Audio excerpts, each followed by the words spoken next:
Every family has a morning that looks completely ordinary, but quietly carries the last breath of a season they do not yet know is ending.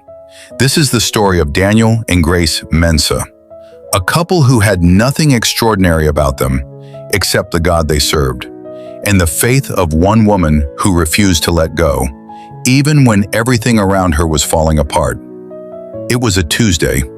Daniel kissed his wife goodbye, picked up his flask, and walked out the door, the same way he had done for 6 years. Grace watched him from the window. She smiled. She had no idea that this was the last normal morning they would have for a very long time. That same afternoon, Daniel Mensah was called into a meeting he did not request, about a crime he did not commit. 2 HR officers sat across from him, between them a document. His name was on it, printed clearly, deliberately, beneath a fraud allegation. He read it 3 times. His hands did not shake. His voice did not break. But something inside him went very quiet. And before he could speak, a second blow landed. A company-wide termination memo had gone out, and Daniel's name was on that list too. In one afternoon, they took his job, and they took his name. He drove home, but he did not go inside. He parked in front of his own house and sat in that car for 40 minutes. Engine off, hands on the steering wheel, eyes on nothing. He was not afraid of losing the job. He was afraid of the look on his wife's face when she found out that the world had decided he was a fraud. Grace knew the moment he walked through the door. She did not need the box under his arm. She did not need him to say a word. A wife always knows. She set down what she was holding. She looked at him, and she said 4 words that cracked him open. "Tell me everything, Daniel." And he did. That night, while Daniel slept from the exhaustion of carrying shame, Grace sat alone at the kitchen table. In front of her, a rent notice, school fees, a utility bill, a near-empty account.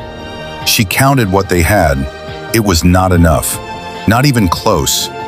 Fear sat across from her at that table and whispered, "This is the end. He will not recover from this. Your family will not survive this." Grace picked up her phone. Then she put it down. She picked up her Bible instead, and she sat there, not yet able to read, not yet able to pray, just breathing, just holding on. 1 week passed. Daniel applied to 14 companies. He heard back from 3. 2 said the position was filled. 1 said, after a background check, that they would not be moving forward. The accusation had followed him out of the building. It had attached itself to his name like a shadow he could not shake. By the 2nd week, he had stopped getting dressed in the mornings. Grace said nothing about it. She simply kept the home, kept the children calm, kept herself together, because if she fell apart, there would be no one left standing. It was a Thursday evening when Daniel finally broke. He sat on the edge of the bed, head in his hands, and said the words Grace had been afraid he would say. What if God is not answering, Grace, because there is nothing left to answer? What if this is just how it ends? Grace sat beside him. She did not rush to fill the silence with comfort. She let the question hang in the air for a moment, and then she said, "Daniel, God does not lose files. Your name is still on his desk." He looked at her. "How are you so sure?" She looked back at him, steady. "Because I have been talking to him every night while you sleep." The next morning, Grace went to see Pastor James. She sat in the empty church hall and told him everything. The accusation, the termination, the doors closing, the silence. Pastor James listened without interrupting, and when she finished, he leaned forward and said, "Grace, there is a difference between a closed door and a locked one. A closed door, the wind can move it. A locked door requires a key. And prayer, my daughter, is the only key that opens what men have shut."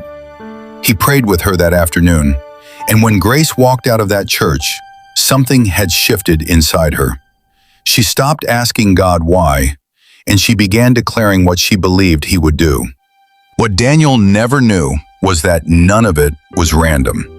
Victor had watched Daniel for 2 years, watched him arrive early, watched him get noticed, watched management single him out for praise. And in Victor's heart, admiration had curdled into something darker, something patient, something calculated.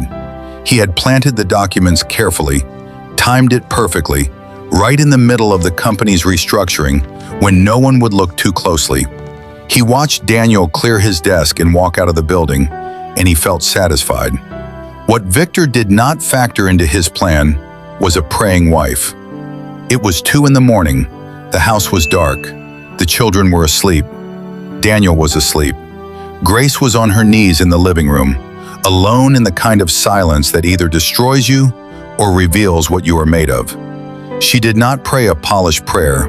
She did not perform for anyone. She simply opened her mouth and told God the truth. Lord, you were in that office when they printed his name on that document. You saw what Victor did. You saw every word they wrote about my husband that was not true. I am not asking you to punish anyone. I am asking you to vindicate him, because his name matters to you, because you placed him where he was, and what you place, no man has the final authority to remove. Father, give me strength. I know you are here. Help me through this darkness. 3 weeks after Daniel was dismissed, the company launched a routine internal audit. It was not targeted. It was not suspicious. It was simply scheduled, the kind of audit that happens every quarter and usually finds nothing remarkable. But this time, one auditor paused over a set of documents. She called her colleague over. They looked at the signature, then they looked at the date, then they looked at each other. It did not match. And the moment that thread was pulled, everything attached to it began to unravel. The audit report landed on Mr. Harrington's desk on a Wednesday morning. He read it once, then he read it again. The documents used to accuse Daniel Mensah had been forged. The signature was not Daniel's. The timestamps had been manipulated, and the trail, when followed carefully, led directly to one man. Victor was escorted from the building before noon. Mr. Harrington sat back in his chair and understood, for the first time, the full weight of what had been done, and he reached for his phone. Daniel almost did not answer. The number was unknown. He had learned in 3 weeks that unknown numbers carried rejection. But something made him pick up. Mr. Mensah, this is Richard Harrington, Managing Director of Harrington and Associates. I am calling you personally. An internal review has fully cleared your name. The accusation against you was fabricated, and the individual responsible has been removed from the company. Furthermore, we have confirmed that your name was added to the termination list in error. We would like you to return to your position, effective Monday, with full back pay for every week you have been absent. Silence. Daniel sat completely still. Sir, his voice broke. He cleared his throat. Sir, say that again. Harrington said it again. He ended the call. He did not shout. He did not jump up. He simply sat there, and the weeks of silence and shame and held-together strength began to leave his body all at once. Grace walked in from the kitchen and saw his face. She did not ask what happened. She already knew, the way she always knew. She crossed the room. He stood, and they held each other in the middle of that living room, in the quiet that only comes after a storm has fully passed. God had not just restored the job, He had restored the name. Grace Mensah did not celebrate because the storm was over. She celebrated because she had believed it would end, before she had a single reason to. She had prayed when there was nothing to see. She had stood when there was every reason to sit down. She had spoken faith into a situation that looked, by every measure, like a permanent loss. And God, who keeps accurate records, had not missed a single prayer. If you are watching this today, and your name is being dragged through accusations you did not earn, hold on.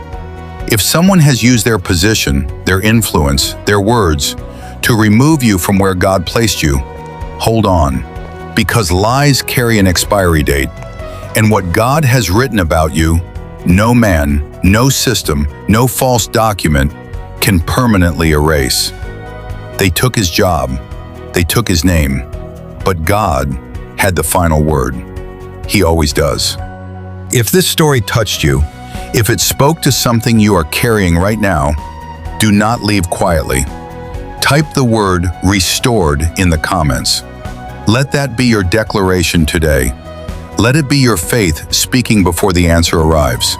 And if you know someone whose name is being dragged, whose door has been shut, whose hope is running thin, share this video with them right now. Not tomorrow, right now. Because sometimes God uses a story to reach the person who has stopped praying.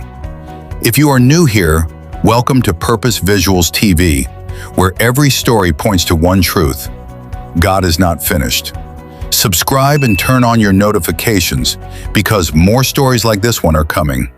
And before you go, drop a like on this video. It takes 1 second, but it helps this message reach someone who needs it tonight.